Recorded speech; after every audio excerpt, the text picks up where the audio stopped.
everyone, this is Chuanqi from 6B Chendana, and today I'd like to show you how to do your tank maintenance on an aquarium.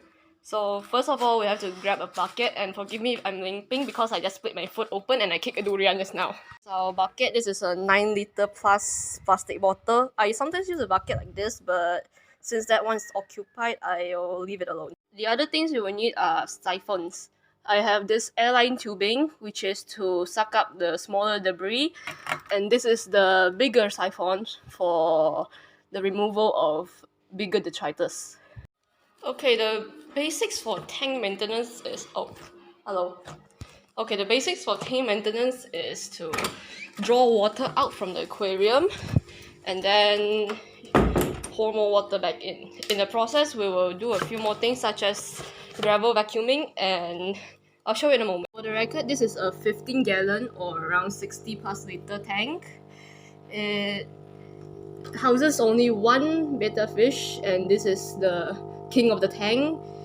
His name is Sunset, also known as Baby, and he is a betta fish, which is also called the Siamese fighting fish. As you can see, in this tank I have two filters. This is filter number 1, and over here, hidden here, is filter number 2. These are called sponge filters, and the first thing we're going to do is clean them up. Clean the sponge filters, you will need a container like this. And then, one moment. And then just grab one of the siphons.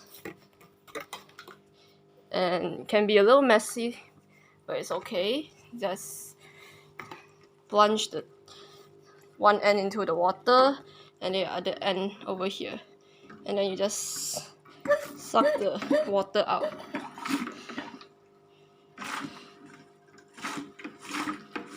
When you get to a fair amount like this,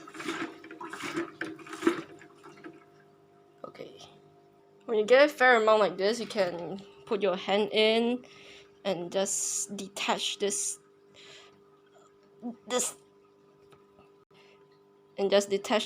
thing. See, the bubble will be coming out there, and just pull out the sponge, like the whole thing. Just pull it out and then plop it in here.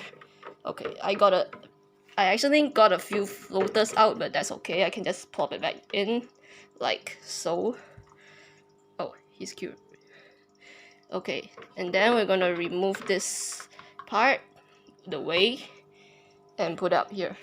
For this sponge, we just squeeze the literal shit out of it.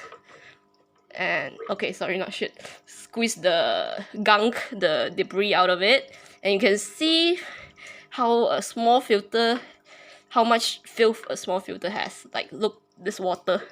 Look at this nutrient-rich water. I'll use this to water my plants later. So the reason I use a smaller bucket for this is because the sponge is it will cloud out any body of water. Like, if I put it in here and squeeze it will still be filthy. See? There's still debris coming out. So yeah, that's actually a mistake on my part. I shouldn't have done that, but for the sake of the video, I'll just do it since I have another filter running over there. So it's okay. After that, just repeat a few more times. Squeeze water out. Squeeze a decent amount of water out.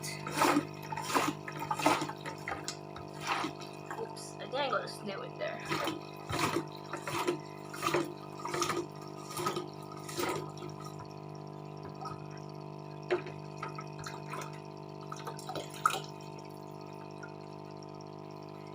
And then dunk the filter in, squeeze all the filth out, as much as possible. As you can see, the color is a lot lighter than before. That's because the first round will usually get around 60% of it, 60% of all the waste out, and now all the remaining just need a good cleanup. Okay, for tank maintenance, you will have to clean your filter around once a month. This sponge will have a lot of beneficial bacteria that is needed to break down the waste compounds in the tank, and it also helps to trap the debris, the fish poop, the snail poop, the dead leaves, all those things. Okay, so now I'm placing it back. Now I put it back in, just adjust because I don't want to squish any of my plants. Okay. And then this water, I'll just pour it into this bigger bucket.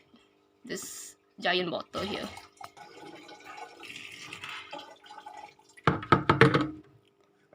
I'll take a small siphon and just suck the debris out of the tank. So you can start the siphon two ways. One, you literally suck it up, and the second way is to fill the top part with water and then let it flow.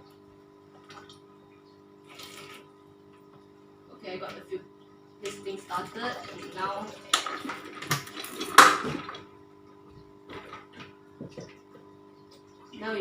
I'll just have to let it suck up all this snail poop.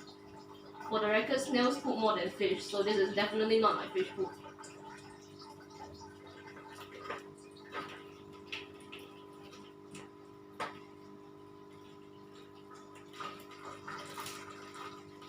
The siphoning act will need to be repeated around once a week for a new tank, which this is. After your tank is established, you will need to do it maybe less than once a month. So this will be a pretty long process because this is a pretty big tank.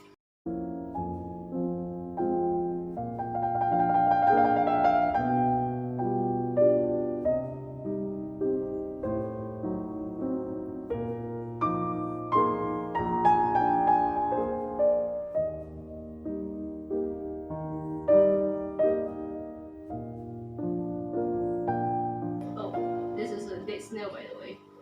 You know it's dead because it's laying on its sides. Snails don't usually do this. So we'll have to remove this or it will just rot away and ruin the water quality.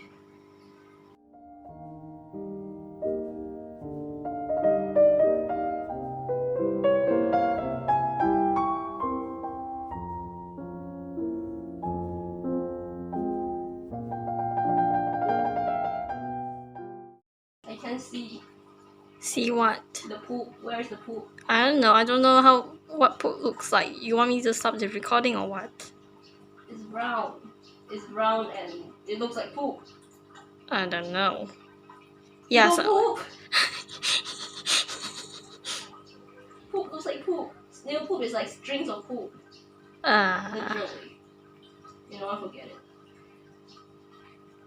I don't do animals. Next, have to chop down all these overly tall plants such as this hydrophila here, and there should be another one around here. I think it's this one. One moment. Chop. And then some of these dead leaves of the Vallisneria also need to be chopped off. So there's one dead guy. I literally cannot see. Okay, I think there's only one dead one. And we remove the dead leaf. Oops, wrong leaf. Remove the dead leaf and toss it aside. For the hydrophila, you just grab it with a tweezer and then stick it back into the soil wherever you want. It will grow into a new plant soon. This is how most of these aquatic plants are propagated, and this is how I avoid spending too much money on new plants. I need to top up the water we took out. So this is a bucket full of tap water, but it's not ready to be put in there yet. If I put it in, it will kill the fish. What I need to do is pour this thing. It's called the Chlorinator, and it's made of a material that most of us are familiar with, which is sodium thiosulfate. It strips the chlorine from the water and makes it safe for the fish and other inhabitants. Next, you'll need a sieve. This here I use a plastic bowl with holes cut in the bottom. You put it just near the surface of water and pour this in. This is to prevent stirring up the substrate and to minimize the impact of water. So just continue pouring until the water level is up to this line here. This is a hard water stain. It happens naturally because water evaporates. Now that we have completed the rough cleanup, it's time to reward this little fishy here for putting up with all the moving around and the stress I cause. I'll be feeding him some bloodworms because that's his favorite. Here, buddy.